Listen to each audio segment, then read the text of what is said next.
ఒక అద్భుతమైన సత్యాన్ని ఈ సందర్భంలో ఈ వచనాల ద్వారా దేవుడు నాకు నేర్పించాడు. ఏమిటి అద్భుతమైన సత్యం చెప్పంటారా? యేసుక్రీస్తు పేతురుతో మాట్లాడుతూ, పేతురు, నీవు నన్ను ప్రేమిస్తున్నావా అని ప్రశ్నించాడు. నీకు తెలుసు కదా ప్రభువా, నేను నిన్ను ప్రేమిస్తున్నాను, నువ్వు నన్ను ప్రేమిస్తున్నట్లయితే నా గొర్రెలను మేపుము అన్నాడు. దేవుడు నాకు కాపరిగా ఉండడానికి ఒక సంఘాన్ని ఇచ్చాడు.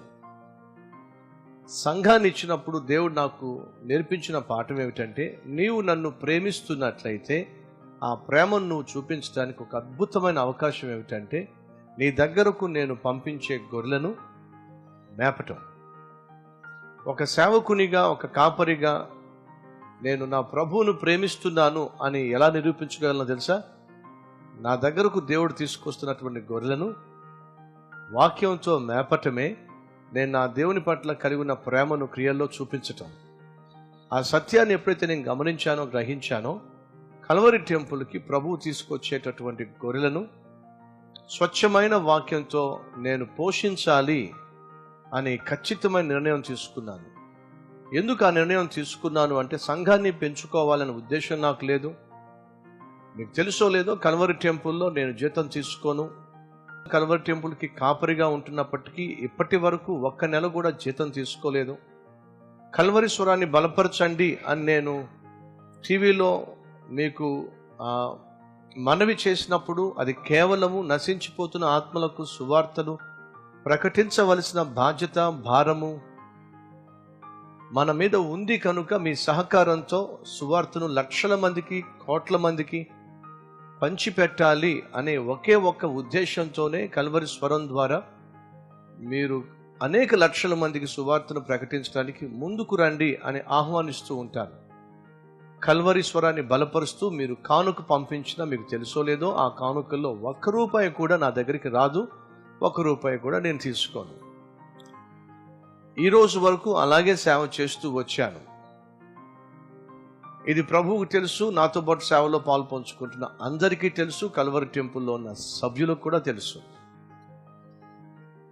ఎందుకు ఈ విషయాన్ని మీతో పంచుకుంటున్నానో తెలుసా? కల్వరి టెంపుల్లో సభ్యుల్ని పెంచేటటువంటి ఉద్దేశం నాకు లేదు, కానీ స్వచ్ఛమైన వాక్యాన్ని అందించడం ద్వారా, ఆ గొర్రెలు చక్కని ఆహారాన్ని పొందుకోవడం ద్వారా అవి ఫలిస్తున్నాయి.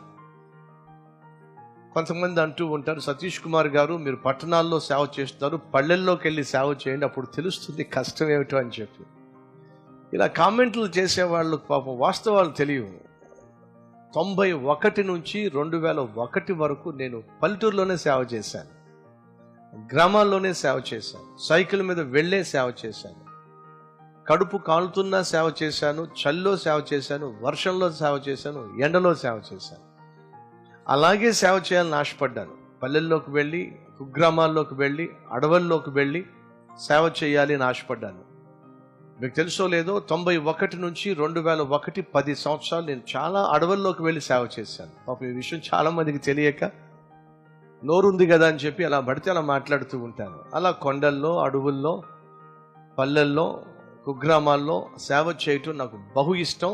అలాగే సేవ చేయాలి, వారి మధ్య సేవ చేయాలని చెప్పి నా శరీరాన్ని నేను నలకొట్టుకున్నాను. గ్రామాల్లోకి, అలాగే కుగ్రామాల్లోకి, అడవుల్లోకి వెళ్ళినట్లయితే అక్కడ చక్కగా ఫ్యాన్ ఉండదు, అక్కడ చక్కగా పరుపు ఉండదని చెప్పి నేను పడుకున్న రూమ్లో పరుపు ఉన్నప్పటికీ, ఫ్యాన్ ఉన్నప్పటికీ నేను కటిక నేల మీదే పడుకునేవాడిని. ఎందుకో తెలుసా?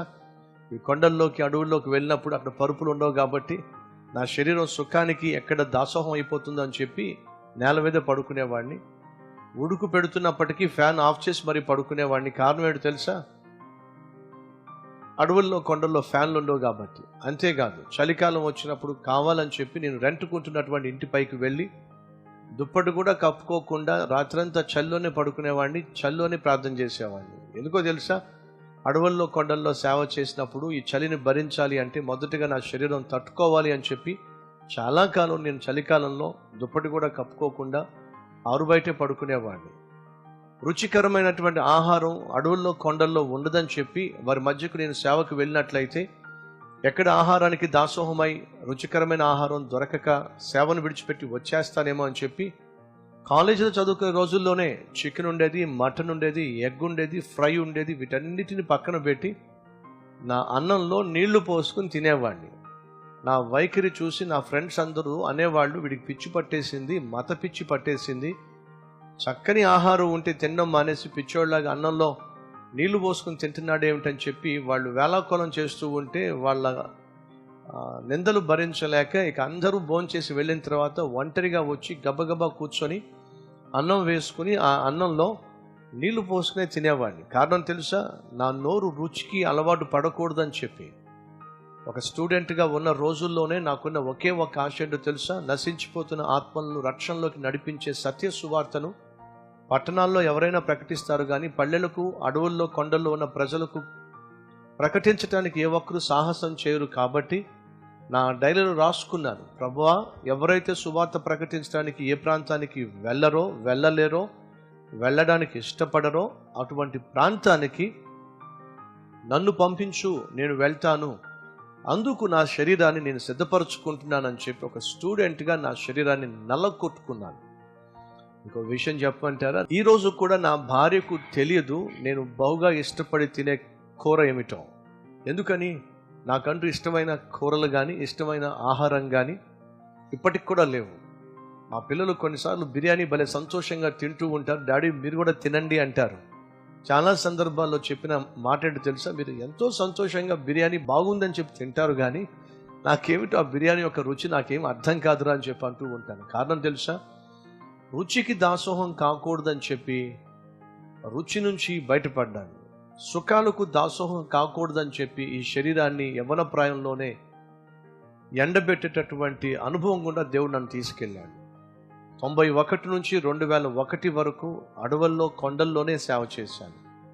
అలా అడవుల్లో, కొండల్లో సేవ చేస్తూ గ్రామాల్లో తిరుగుతున్న నన్ను మరి ప్రభు ఎందుకో ఈ అద్భుతమైన మందిరాన్ని చేతిలో పెట్టి ఈ మందిరాన్ని నడిపించు అని చెప్పి దేవుడు నాకు బాధ్యతనిచ్చాడు. అయినప్పటికీ సువార్త ప్రకటించాలి అనే ఒకే ఒక్క ఆశతో మన రాష్ట్రాల్లో నేను వెళ్ళనటువంటి ప్రాంతం కానీ, కల్వరి మహిమోత్సవాల ద్వారా సువార్త ప్రకటించినటువంటి జిల్లా కానీ ఏదైనా ఉన్నదేమో నాకు చెప్పండి. మన రాష్ట్రాల్లో ప్రతి జిల్లాకి వెళ్ళాను, ప్రతి పట్టణానికి వెళ్ళాను, ప్రతి టౌన్కి వెళ్ళాను. రామచంద్రపురం అని ఉంది, అది చిన్న టౌన్, అది అక్కడ కూడా మీటింగ్స్ ఏర్పాటు చేశాను. నందికొట్కూరు అని ఒక ప్రాంతం ఉంది కర్నూలు దగ్గర, అదొక చిన్న టౌన్, అది ఒక మండలం లాంటిది, అక్కడ కూడా మీటింగ్స్ పెట్టాను. పట్టణంలో జనం ఎంతమంది వస్తున్నారో అలాగే ఈ చిన్న చిన్న టౌన్స్లో కూడా ప్రవాహంగా జనులు రావటం నేను చూశాను. నాకున్న ఆశ ఒకటి, అదేమిటో తెలుసా? సువార్త ప్రకటించబడాలి. యేసుక్రీస్తును గూర్చినటువంటి వార్త ప్రజలకు వినిపించాలి. ఈ జీవిత యాత్ర ముగిసే లోపట భారతదేశంలో ప్రతి ఒక్కరూ కూడా యేసుక్రీస్తు సిలువలో చేసిన త్యాగమును గూర్చిన సువార్త వినాలి.